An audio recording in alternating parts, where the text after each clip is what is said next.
Okay, class, so this is Chapter 2, Sociological Research.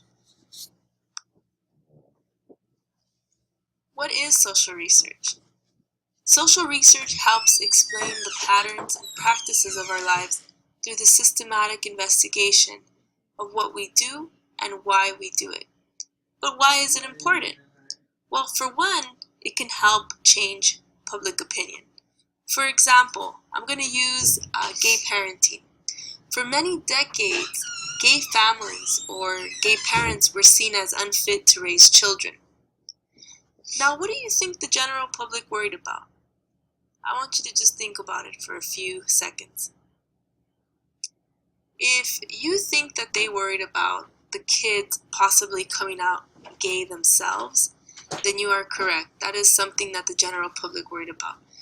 They also worried about those kids growing up with psychological or mental issues because they would be traumatized by having two same-sex parents. Another thing that people thought was that they would not be successful adults, mostly because of the trauma that would come about from having same-sex parents, but also just because people would bully them. So people were worried about children from gay families.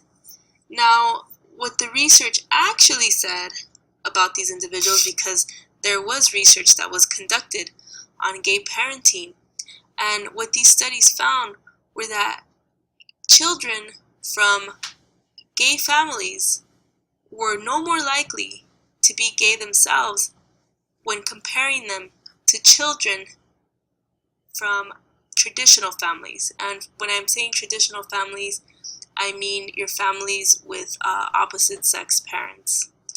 They also found that these children were just as successful as children from straight families. They grew up to be successful adults.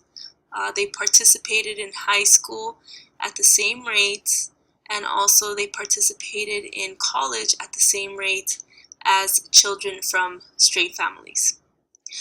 Another thing that they did find that children from gay families were more likely to be bullied, but the thing about that is that it also caused them to be more compassionate individuals. So children from gay families were more empathetic, more compassionate individuals because they had grown up in an alternative family structure. And because of that, that was a major difference between them and the children from straight families. So because of studies like this, you had organizations like the American Medical Association, you had organizations like the American Psychological Association that supported gay families or gay parenting. And because of that, you had a lot of people in the public, like you and I, that changed their opinion about gay parenting and about whether or not it would harm the children. The other thing I wanted to bring up is that it may help shape public policy. An example of that could be that program, Head Start. Many of you probably have not heard about it, but Head Start is a preschool that can be found in low-income or impoverished areas, and this preschool is free as opposed to the types of preschools where you pay, and it was started in large part because of research. So in the 1960s, President Lyndon B. Johnson declared a war on poverty, and part of this war on poverty included having these task force of researchers to let him know what were the social problems of that time and how can he resolve those issues. So one of this task force focused on children that were impoverished and education, and what they found was that students from impoverished families were at a disadvantage when getting into school. They didn't know as much as their middle class peers, and that disadvantage followed them all the way through high school. And so they started this program of Head Start in an effort to compensate for the social or economic inequality that many of those poor students faced. It was supposed to break the cycle of poverty by meeting the children's needs, whether it be emotional, social, their health needs, nutritional, because as you know, Head Start usually has a breakfast and a lunch program, and their psychological needs. So because of that research, they were able to start this program, which was an experimental program. It was only supposed to be around for 10 weeks during the summer in 1960, and it was such a success that they decided to make it a year-round program available to all families who were in need. The third thing about social research is that it can raise public awareness on an issue. So social research provides us with statistics, and I have one down here. It says 1 of 5 women will experience sexual assault during their college years. That's a very scary statistic, but it really helps raise awareness on how much of a problem sexual assault on college campuses is. Another statistic that is often quoted would be the one about divorce. So they always say that the divorce rate in the United States is 50%, and people are always just in disbelief because they cannot believe that half of marriages end in divorce. But it's good to have these numbers so we can have awareness and then kind of tackle those issues. Similar to the natural sciences, such as your biology or chemistry classes, social researchers also use what is known as the scientific method in order to conduct research. The scientific method is a procedure for acquiring knowledge that emphasizes collecting data through observation and experiment. I have the 5 steps of the scientific method below. The first one is identify the problem, ask the question. Second one is review the literature, formulate a hypothesis, collect and analyze data, and develop the conclusion. Now, I don't have these 5 steps of the scientific method numbered, and that's because as a social researcher, you can start at any step. You can decide to review the literature before you formulate a question. Or sometimes you start with a hypothesis, and then later you look at the literature and then identify your problem and ask the question. So it can be in virtually any order. However, if I have a question on a test that's asking you to identify which is usually the first step in the process, I would tell you that the answer to that is identifying the problem or asking the question. And the second step typically would be to review the literature. And so it would just go like that. Number 1, identifying the problem. Number 2, reviewing the literature. 3, formulating a hypothesis, and so on. Over the next few slides, I'm going to break down each of the steps in the scientific process. And the first step that I wanted to address is defining the problem, asking the question. Now, this is usually the first step in social research, and it's where you state as clearly as possible what you hope to investigate. I have 2 examples right here of people asking questions. Example 1, why do some married people cheat on their spouses? And then number 2, does it pay to go to college? Is that time and money that you're spending going to pay off in the end, or are you better off just opting out of college and working? Now, I said at the beginning that you have to state as clearly as possible what you hope to investigate. And sometimes when people ask questions, they aren't clear. For example, if I asked the question, why do people cheat? What exactly do I mean by that? Think about it for a few seconds. Well, why do people cheat? It could be taken in a number of ways. Maybe I'm talking about why people cheat on tests. Maybe I'm talking about why people cheat on their significant others. Maybe I'm talking about why people cheat on their taxes. There could be all these different ways that of understanding that question. But if you are more clear with your question and exactly what you mean by that, so if I changed it to why do people cheat on their taxes, then it's very clear there that I'm asking that question. So you have to be clear. And during this time in the research process, the social researcher may want to choose a corresponding theory. So most research articles that you'll find, you'll see at the very beginning that they have their hypothesis, and sometimes they have theories to try to help them explain why they think that whatever given variables they've set up in the hypothesis are going to have the relationship that they have, and why they predict that the relationship will be a certain direction.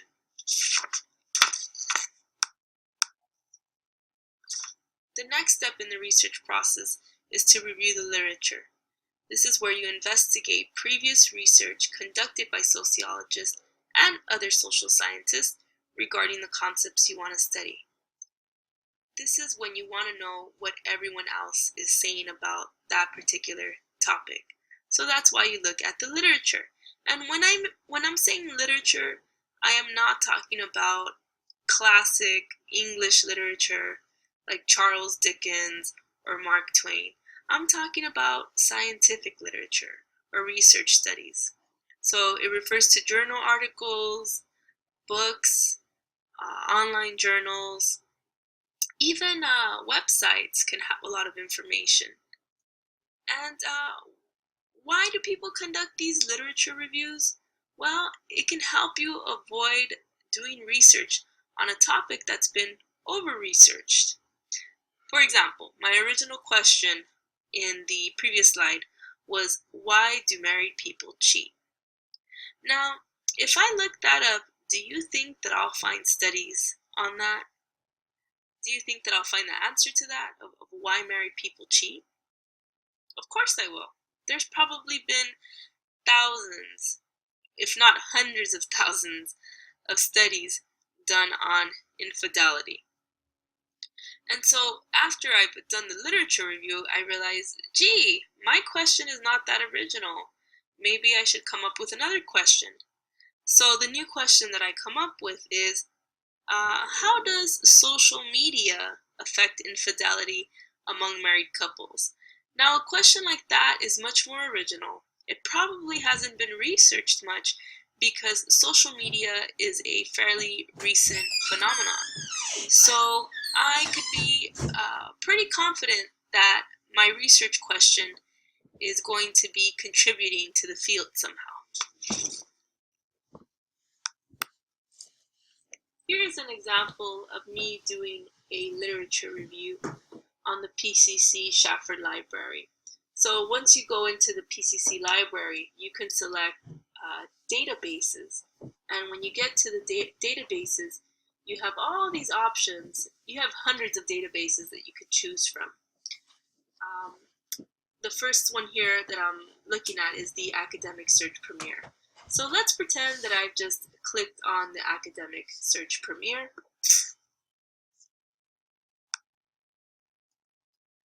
Now I'm on the actual database, the Academic Search Premier, and I'm reviewing the literature. So remember, I wanted to do my study on infidelity in marriage. So I typed in the search bar at the very top, infidelity in marriage. And all of a sudden I have 1,534 articles on infidelity in marriage. And I can go through each of these articles and read them and find out what other people are saying. Maybe even explore some of the holes in the research. And when I say holes in the research, I mean the data that's missing, things that are under-researched in that field. So once I look at all of that, then I can decide whether or not I want to continue with my study or go in a different direction. Like I had said before, maybe now I want to look at how technology influences infidelity, and so on. The next step in the research process is formulating the hypothesis. In this stage, this is where the researcher identifies the specific variables that they want to study, and they make predictions about the relationship between them. Some of you are probably thinking, what does she mean by a variable, a specific variable? Well, I have the definition here. A variable is a measurable trait or characteristic that is subject to change under different conditions. You're probably still wondering, what does she mean? I know she just gave me the definition, but what exactly is a variable? Let's look at the sentence at the very bottom. So I have an example of a hypothesis at the bottom. It says, the higher a person's educational level, the higher their income will be. Now, what word or words in that hypothesis match the description of a variable? You could pause it right here if you'd like, if you want a few seconds to think or a few minutes to think. Well, the answer to that is education. Education is a measurable trait or characteristic, and income is another measurable trait or characteristic. And these two variables are subject to change under different conditions. Another example of a variable. Let's say I decided to take out the person's educational level. Let's just take out that variable and replace it with other variables. So another thing that would fit in there would be occupation. So a person's occupation will affect their income. Or maybe I want to replace it with gender. So someone's gender will affect their income. The other one would be race. So a person's race might affect their income. And you can do the same thing for income. If I switch out income, let's say, for example, the higher a person's educational level, the more intelligent they will be. That's another variable. Or the higher a person's educational level, the lower their chances of them being a criminal or their criminality. So those are all examples of variables. Now, sometimes variables are not neat and measurable categories. Like gender. Gender is easy to measure. You're either male or female. Income is easier to measure because it's just numbers. So you either make this amount of dollars or that amount of dollars. Same thing for a geographic location. Like if I want to know if you live in the Eastern United States or Western United States, that's very easy to measure. I just have to ask you a question. At times, we have variables in studies that are not so straightforward. They're a little bit harder to define or harder to measure, and so you have to transform these abstract concepts or abstract variables into indicators that are observable and measurable. And I have two examples here. So how would you define binge drinking? Think about it. Okay, I gave you a few seconds to think about it. So binge drinking, and that means excessive drinking, by the way.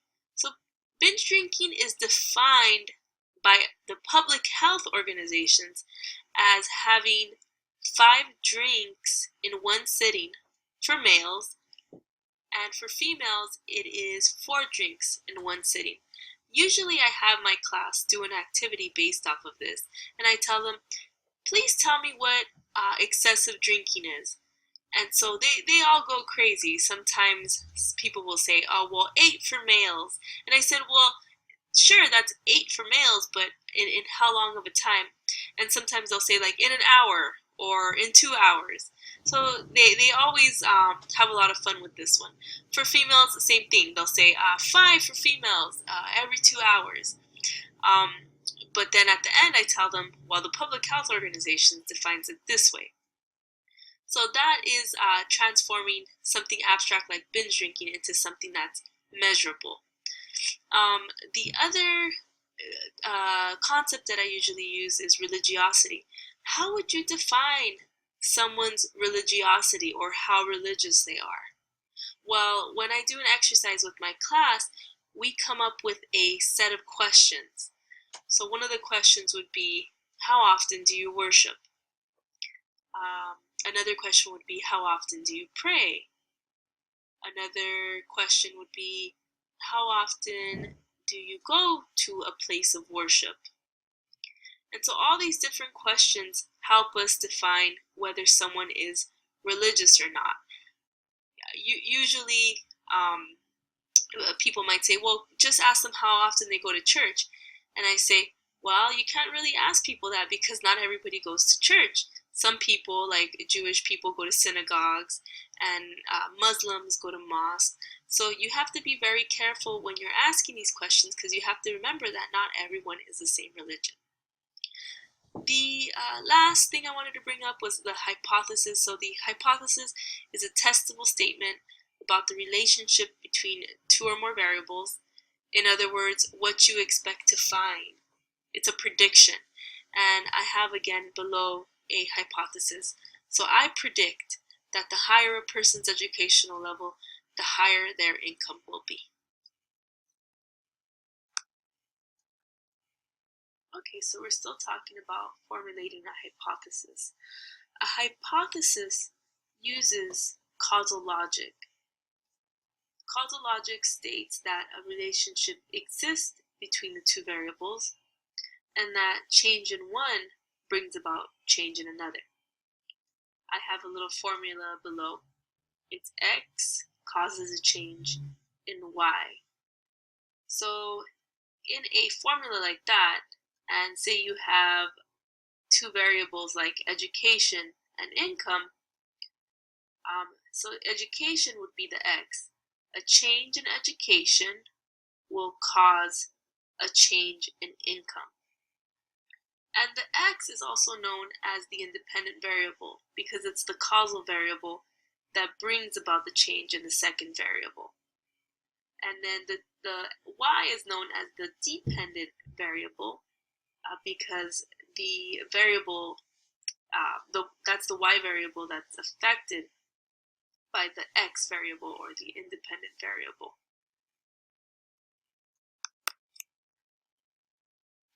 Okay, so on this slide, I have a couple of sample hypotheses, and I divided the hypotheses into columns. So I have the independent variable on the left and the dependent variable on the right.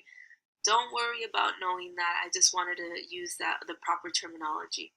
So on the left, I have a frequency of exercise, and then I have an arrow in the middle. That arrow, you can read it with the word affects. So the frequency of exercise affects physical fitness. And then the second hypothesis is the level of educational degree affects the level of income. The third one is parental involvement affects the child's self-esteem. And the fourth one is police presence affects neighborhood safety. So I want to see if you can sort these out at the bottom on your own. So I have a pair of variables at the bottom. So likelihood of suicide and degree of social integration is one pair. I have performance on a quiz, time spent preparing for a quiz as the second pair. And the third pair is parents' income and likelihood of children enrolling in college. So try to work these out on your own. You let me know which one is the X and which one is the Y, which one comes first. And you can pause it right here if you'd like because you're going to need a few minutes to do this exercise. but now I am going to reveal the answer. So for that first one, if you put that the degree of social integration belonged on the X or independent variable column, then you are correct.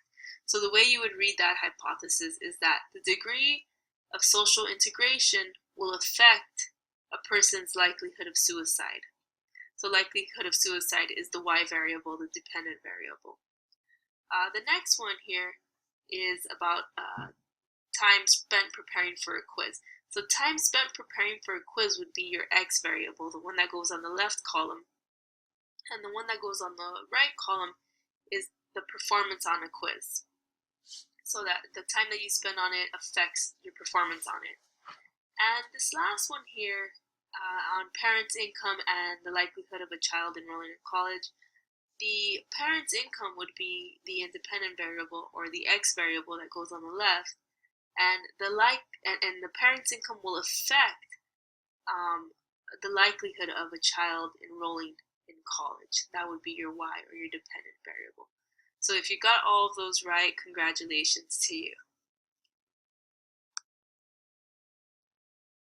So the next step in the research process is collecting and analyzing data. So you have your question, you have your hypothesis, now you're going to gather your research data to see if you're correct. And when we talk about gathering research data, there's various data collection tools. You can use surveys, you can use observations, experiments, etc. And anytime someone or a social researcher decides to collect their data, they use a sample, which is supposed to be a selection from a larger population that is statistically representative of that population. For example, if I wanted to ask Disney pass holders how they felt about the price hikes over at the park, because I don't know if you know, but the annual passes are anywhere from $800 to $1,000, whereas before they used to be, $700 or $600. So I want to know how that makes Disney pass holders feel. Well, am I going to ask every single Disney pass holder? No, it's nearly impossible to get a hold of that many people. Also, I don't have the resources for that. I don't have the time, I don't have the money to do that sort of research. So what researchers do is they select a sample. So maybe there's 1 million Disney pass holders. I'm not going to interview those 1 million Disney pass holders. Instead, I'll select a sample, which is supposed to be representative of those pass holders.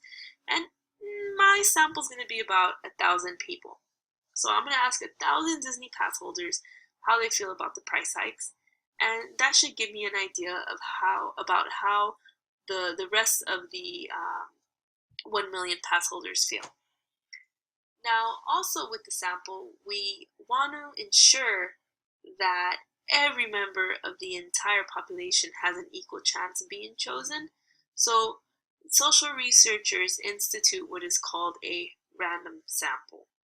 And sometimes they use a random table of numbers, and other times they use computers to make sure that their sample is random.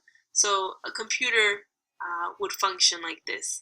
You would have all 1 million Disney pass holders' emails or phone numbers, and the computer would, at random, pick 1,000 of those pass holders. Now, if you were just to say, you know what, I don't want to do a random sample, I'm just going to ask all the Disney pass holders I know, and then I'm going to ask all the Disney pass holders that I know to give me or to refer me to their friends. That's not a random sample. You're just doing a sample of convenience or a snowball sample with people that you know. So your findings are going to be a little bit skewed. That is why you want to try to make sure you have a random sample. The next topic that I wanted to talk about was validity. So validity refers to the degree to which a measure or scale truly reflects the phenomenon under study. So researchers have to make sure that they are wording their questions correctly. As I had talked about before, if I want to ask about someone's religiosity, I came up with several questions to determine whether or not they were religious or not. Now, another person who is not as experienced might say, well, I think I could do it in one question. I think I could find out if the person is religious or not in one question. And I'm just going to ask them, how religious are you? Very religious, somewhat religious, not religious at all. And that's the only question I ask to determine their religiosity. Well, that study is not going to be valid because people can report that they feel that they are very religious when in fact they aren't. Maybe they don't visit church, maybe they don't pray that much. So what they might feel is religious, other people might not categorize as religious. So that is going to affect the validity of your study. And the last one is reliability. So reliability refers to the extent to which a measure produces consistent results. So if I have a study that or a survey that I want to administer in class to you guys when we meet again, and the study is asking you about your attitudes towards homosexuality. Well, if I give you that survey on the day that I meet you folks, and I collect it and I see all the findings that I have, and then I give you the survey the next day, assuming that there has been no life-changing experiences between the day that I give you the survey and the next day, the findings or the results should be exactly the same. There shouldn't be any difference between the survey that you take when we meet and the survey that you take the day after we meet. And if there are differences, then you do not have a reliable study. Your survey is not reliable, and you have to go back to the drawing board and figure out what you can do to make sure that your tool, like your data collection tool, measures what you're trying to measure, and that it's reliable, and that if you give somebody a test and a retest, that it'll have the same results. The final step in the research process is developing the conclusion. So this is where the researcher draws conclusions about what they have learned from all the data that they've collected, and they use this information to better explain why we act and think the way we do. So at the end of your research, when you're concluding it, you want to tell the people, the readers, do the findings support the hypothesis? Were you able to find something that said that the higher your education level, the higher your income? Did you find that in your research? Then talk about it. If you didn't find it, maybe talk about another direction that you want to go in. Also, in this step, you want to include any other variables that should be studied. You want to say, maybe next time I'm going to look to see if income is influenced by race. Or maybe next time I want to look at how gender influences income. Do women make less than men, or do men make less than women? So these are other possible directions that you can go in. Sometimes when researchers reach this step in the research process, they come up with new questions even. They're like, well, I had this question about infidelity, but now I have another question about stability in marriage. So you can go and branch out from this conclusion. The next half of this presentation will be focusing on the collecting and analyzing data step in the scientific process. So I'm going to start off with major research design. So research design is a detailed plan or method for obtaining data scientifically. There are three major designs that are used by social researchers: quantitative, qualitative, and mixed methods. So the first research design, quantitative research, that type of research translates the social world into numbers that can be studied mathematically. So all the statistics that you see, such as the divorce rate is 50%, or 14% of people live in poverty, those are statistics that are derived from a quantitative research design. And a good way to remember this, quantitative has the root word quantity in it. So quantitative is all about quantity or numbers. The next type of research design is qualitative research. And this is non-numerical, so it doesn't have to do with numbers. Instead, it uses data like text, interviews, photos, or recordings to help understand social life. So this method is used when researchers want to tell the stories of individuals and groups who are left out of these larger scale studies or quantitative studies. So my question in quantitative research, the first one, I wanted to ask, what is the rate of divorce in 2016? So that's my question for quantitative research. A question that a qualitative research would ask would be, how does divorce affect children? So that's not a study that will ultimately produce a number as an answer. It's not like, how does divorce affect children? They don't say 80%. No, that's not an answer. It'd be like, well, it affects them in this way. They are, traumatized by the divorce. They have trouble adjusting to the new conditions.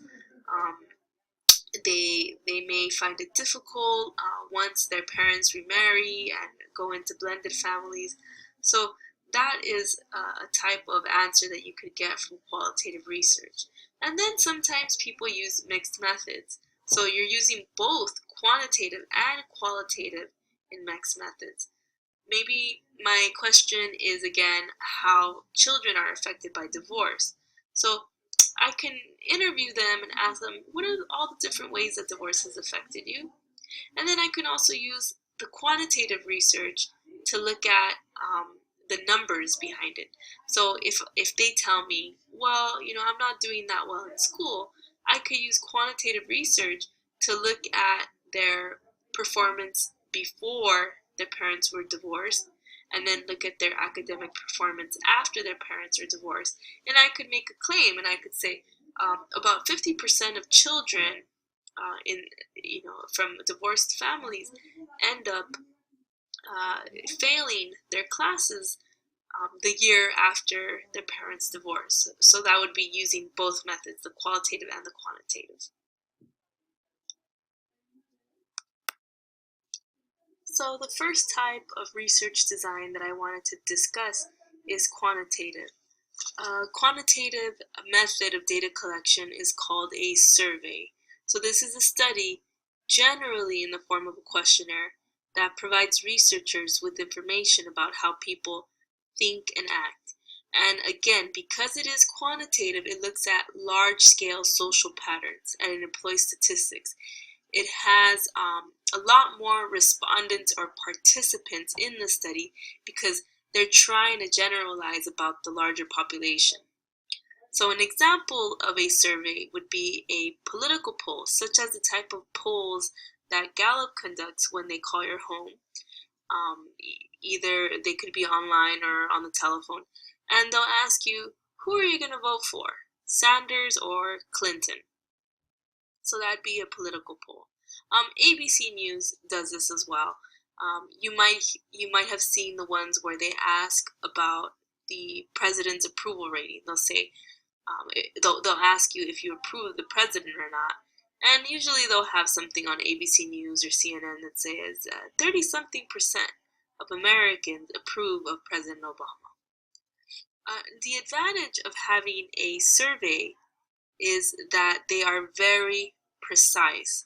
Because they are closed-ended, they have mostly yes and no questions, and because you're only given a few options to choose from. So what you're trying to measure, it's very easy to measure because it's a closed-ended type of survey. They're also very easy to create. If you wanted to, any of you can get on your computer and create a Word document with all these questions and print them out, and there you go, you have a survey. They're also easy to administer. So let's say you created your survey on your computer. All you gotta do is go to class the next time we meet, and you can administer it there in class. And there you go. You have 100 participants in your survey already. Very easy to administer because you could print it out, pass it out to everybody. Um, however, there's also issues in designing surveys. And the first thing is that questions must have a simple and clear wording. For example, I could ask people, do you have an undergraduate degree? Now, the problem with that question is that some people might have an associate's degree, which is an undergraduate degree, and other people might have a bachelor's.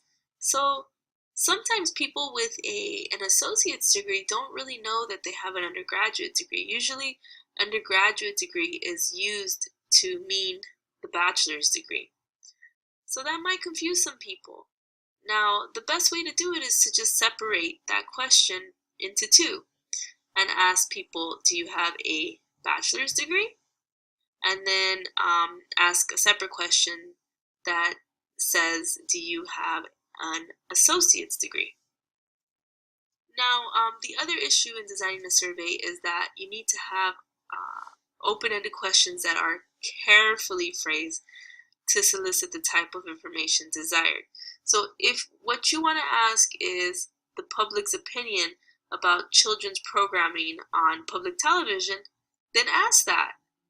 Sometimes social researchers will ask these general questions like, how do you feel about public TV programming? Instead of asking the question that they want to ask, which is, how do you feel about children's programming? So you should just ask the question that you want to ask, because if you don't ask it, then people are going to just talk about other types of programming on public television. Maybe they might only talk about adult programming and never hit on the children's television. The other issue in designing a survey is that the characteristics meaning gender or race, of the interviewer can influence the survey data. So sometimes when you have a survey, it's administered by a person. So maybe I'm standing in the middle of a busy shopping plaza, and my question to you is, how do you feel about racism? And I'm a Latina, so maybe me asking you is not gonna help you be open or honest about it. Say if you're a non-Latino person, and so that will influence your response, and it'll influence the survey data. Another thing that may influence you is the gender of the interviewer. So if I was to call your house and ask you if you had time to answer some questions for a sexual habit survey, and my first question to you was, when is the last time that you had sex with somebody? That's a very personal question. However, if the person on the end of the line is a woman, she may feel more comfortable talking to me because I'm a woman. However, if the same question is asked by a male, calling the woman and asking her, are you okay taking this survey?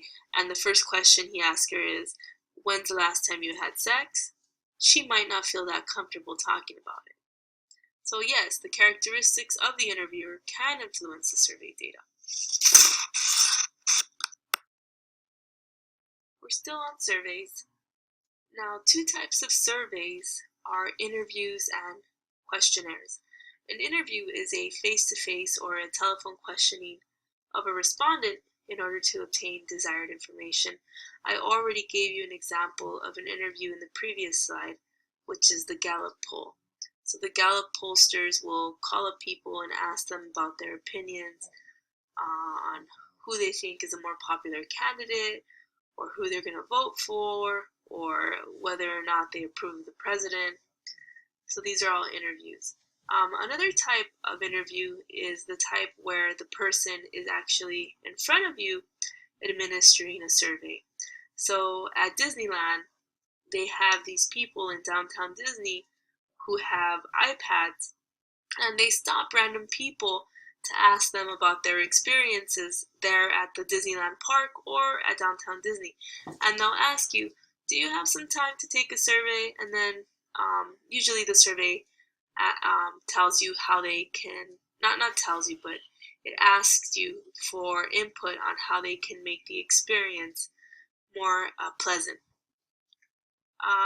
With the questionnaire, this is a printed, written, or computerized form that aims to obtain information from a respondent.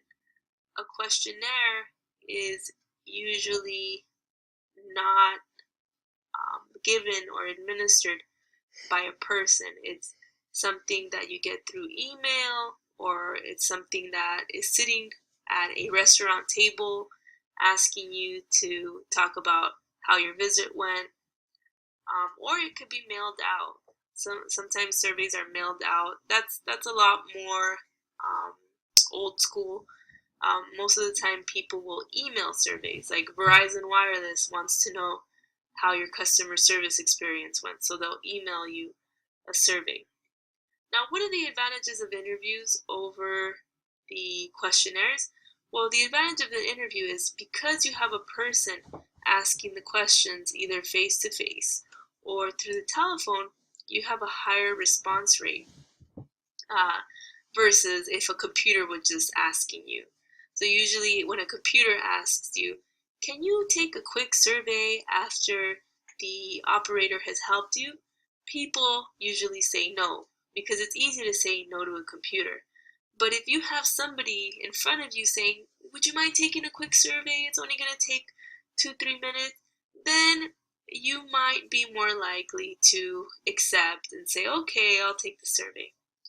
And the other advantage of an interview or having the person present is that the interviewer can ask probing questions. So sometimes you might have an open-ended question like, how did your visit here at Disneyland go? Please give us in 250 words or less the description. And maybe I answer, it was hectic. Now, hectic, what does that mean? What do you mean hectic? So the interviewer can say, well, what did you mean by hectic? Hectic because you were rushing. Did you feel like you didn't have enough time in the park, or were there things going on with your family members that made it hectic? And so I could say, oh, it was hectic because the lines were really long and I had to be going back and forth and trying to figure out, which fast passes to get. And I just wish the lines were shorter. So now Disneyland's going to know that some of their visitors are unhappy with their long lines because that interviewer asked that probing question of what did I mean when I said hectic. The advantages of questionnaires, however, of not having a person present, is that they're much cheaper. Because you don't have a person present, you don't have to pay them a wage. They're also much more private. So remember I talked about the sexual habit survey in the previous slide. What would you think would get a larger response? Sending it out through mail? Asking people to fill out a sexual habit survey through mail?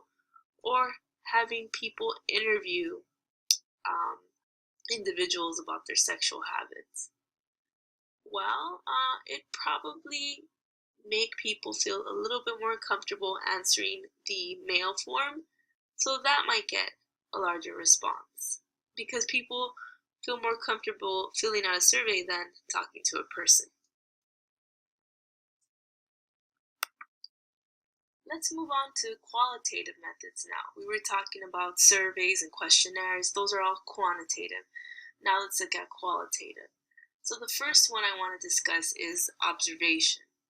So observation is where investigators collect information by participating directly and or by closely watching a group or a community.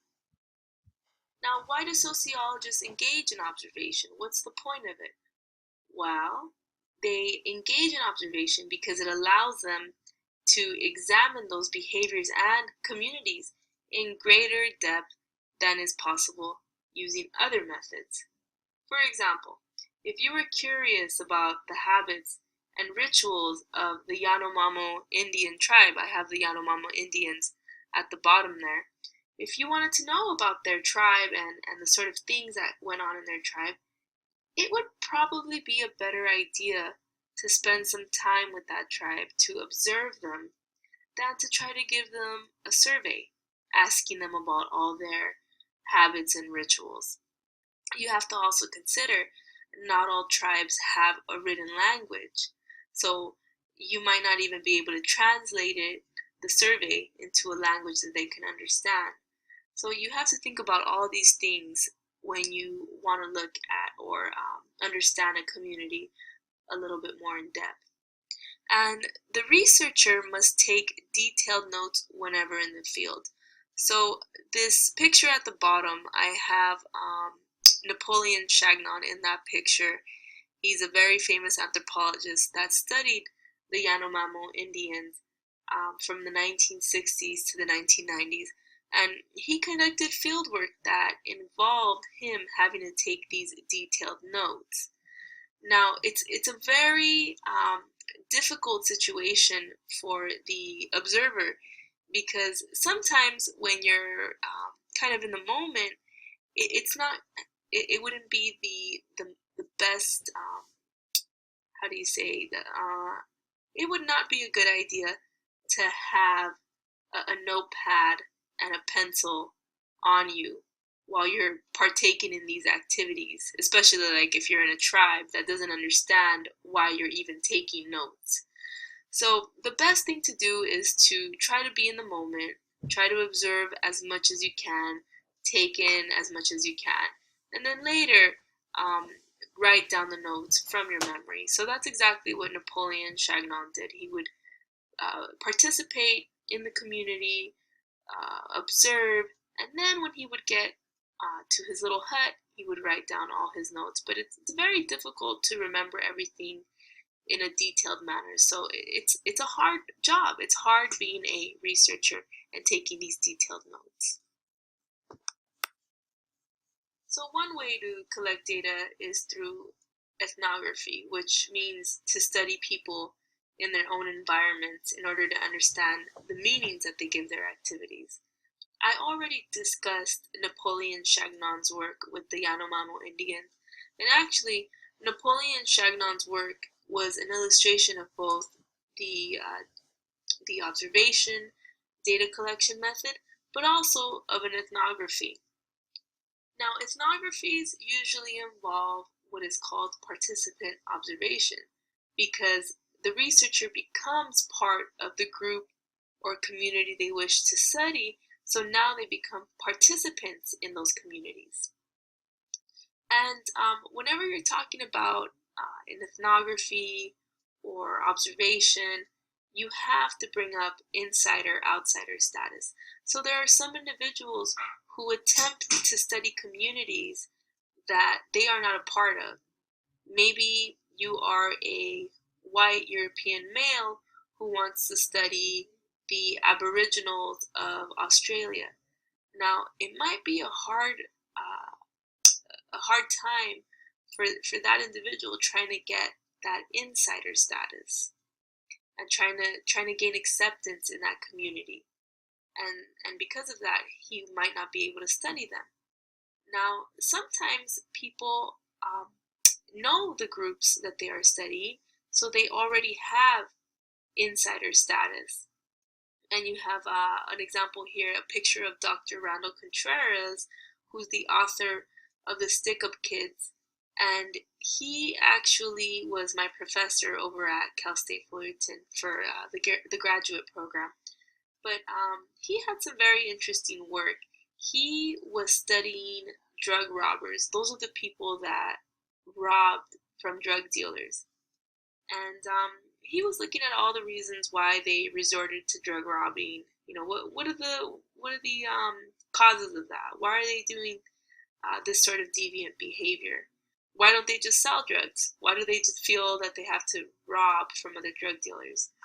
And so he studied these individuals, but he did not have a problem gaining insider status because those were his best friends growing up. These are the individuals that he grew up with in New York. So it was very easy for him to gain access or gain acceptance to this group, and easy for him to complete his study. And actually, it's a very interesting book that he wrote. It's called The Stick Up Kids, and definitely give it a read if you're interested in any criminological or sociological studies. Another type of research method is experiment. So experiments fall under quantitative research design. And an experiment is an artificially created situation that allows a researcher to manipulate variables within a study. And researchers use experiments because they are able to evaluate cause and effect relationships. In any experiment, you have an experimental group and a control group. So the experimental group includes the participants that receive the experimental treatment, and the control group consists of participants that continue without intervention so that they can later be compared to the experimental group. So again, experimental group receives the stimulus, the control group does not. And let me show you how experiments and experimental groups and control groups work. So pharmaceutical drug trials, they often use experiments to be able to establish that their drug works. Let's focus on weight loss pills. So say that I am trying to claim that my weight loss pill, it's called Ortega's weight loss pill, helps people lose weight. Well, the only way that I can back that claim up is to do an experiment. So the experimental group is the group that receives the weight loss pill, and the control group is not going to receive a weight loss pill. They're going to receive a placebo or a sugar pill. At the end of a month, because that's how long my study is, it's for a month. So at the end of a month, when I have all the participants weigh themselves, and I look at the average weight loss of the experimental group and I compare it to the control group, and I find that the experimental group has lost more weight, then I can say Ortega's weight loss pill is effective, and usually the FDA will allow me to put it on the market. Now, what are the disadvantages of an experiment? Well, the presence of a social scientist can affect the behavior of the people being studied, and it's known as the Hawthorne effect. So some of you have probably heard the commercials on the radio where they're trying to recruit participants for studies over at the college campuses, over at the universities. Now let's just say that you answer one of these calls, and they say, come on in to UCLA's research facility where we're conducting a study. We're going to give you $100 for your time. And so you get there, and there's a person in a lab coat, and they tell you that you can go into this room and to just act normal. Well, when they tell you to act normal, you may not act normal because you're just wondering, what are they looking for? What are they studying? And when you go into this room, you see that there's a couch, a TV with the remote, some snacks, and possibly a two-way mirror because somebody's looking at you. So you're told to relax, but the entire time you're wondering, are they watching the amount of snacks that I'm eating? Maybe they're looking at the type of TV program that I'm looking for. Maybe I shouldn't watch cartoons because they might judge me based on that. So it's very hard for the individual to act normal when they know they are being watched. So that is the Hawthorne effect. So experimental research is not always done in a closed environment. I know usually when people think of experiments, they think a laboratory or they think universities, research facilities, but sometimes it's done out in the open. An example of one of these open experiments is by sociologist Deval Pager, and she conducted a study in 2003 on race, crime, and employment. And what she did was she looked at the effects of criminal backgrounds on an individual's employment opportunities. And what she did for this study is she recruited 4 participants, 2 black, 2 white.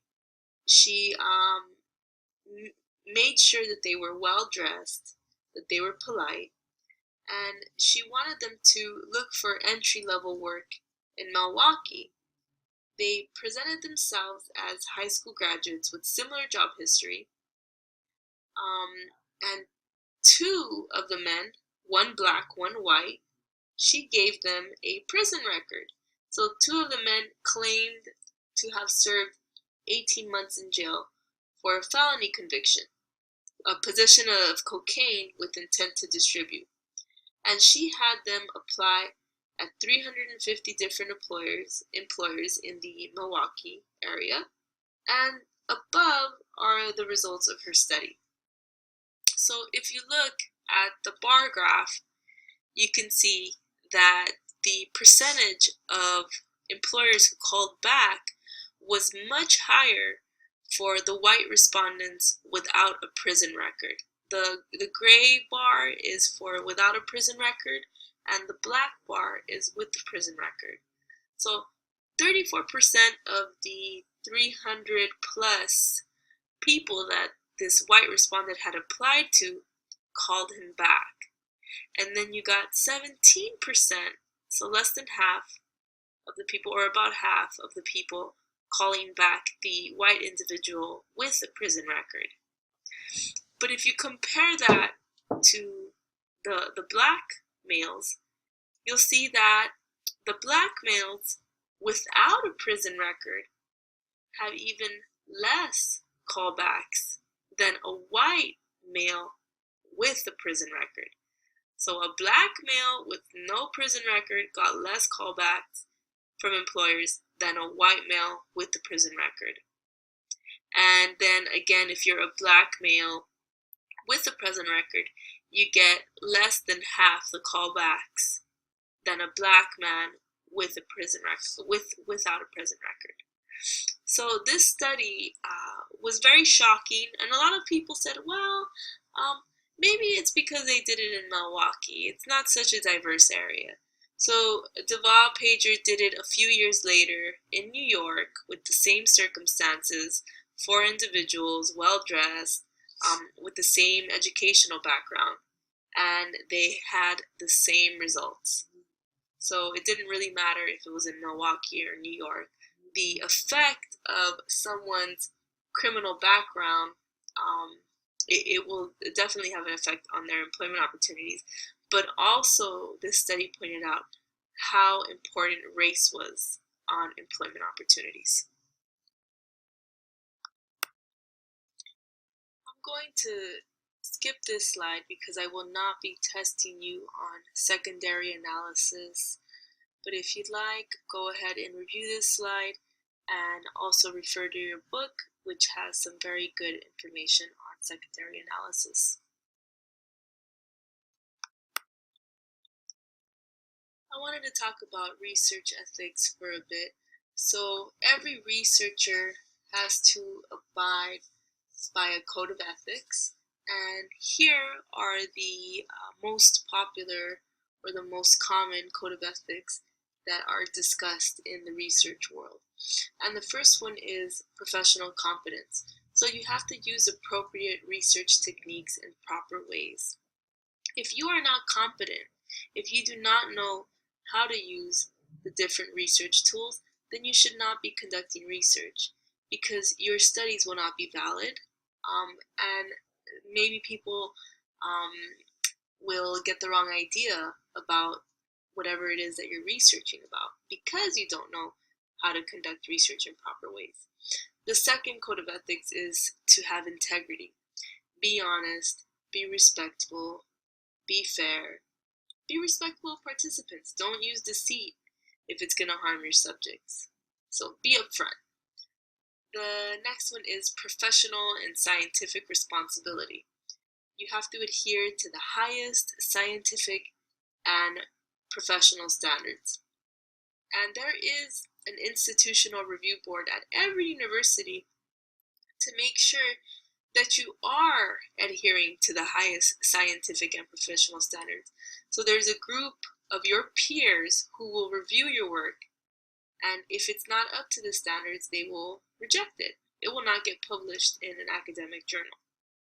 You also want to make sure that you're not trying to skew the results in your favor, because sometimes social scientists will find information or data that does not support their hypothesis. So you don't want to hide that data, or you don't want to try to make the data seem like it's better than it is just because you want to support your hypothesis.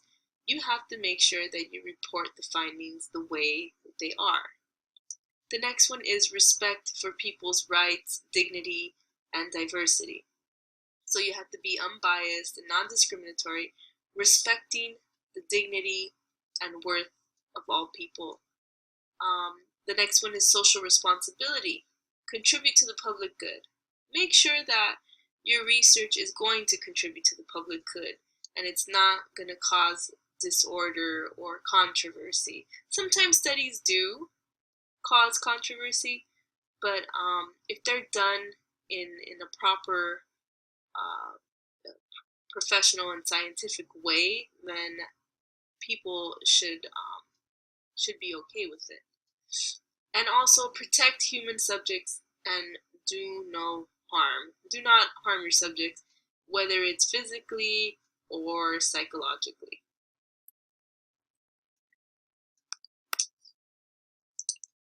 Another aspect of research ethics concerns confidentiality or protecting your subjects. So the most common technique to protect your subjects is to promise them confidentiality. When you do your study, you usually don't publish their names.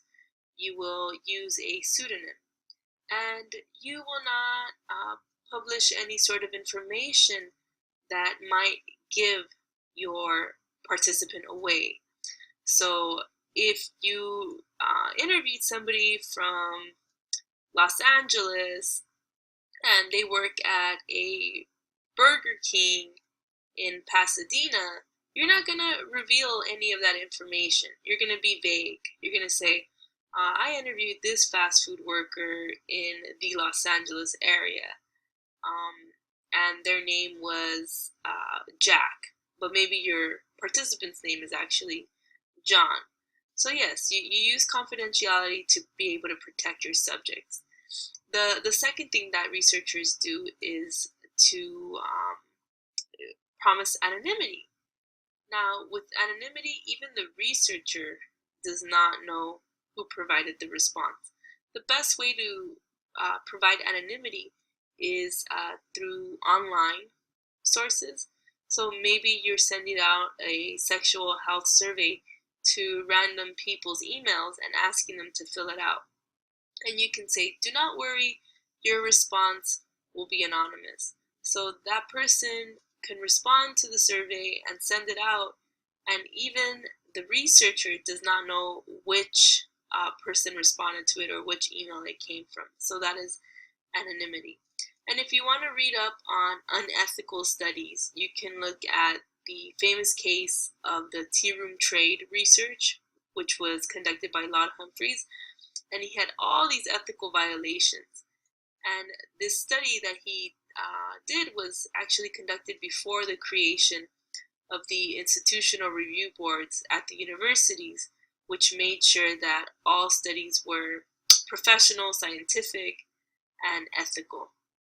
So that's just some further reading if you want to look that up. And that's the end of the presentation.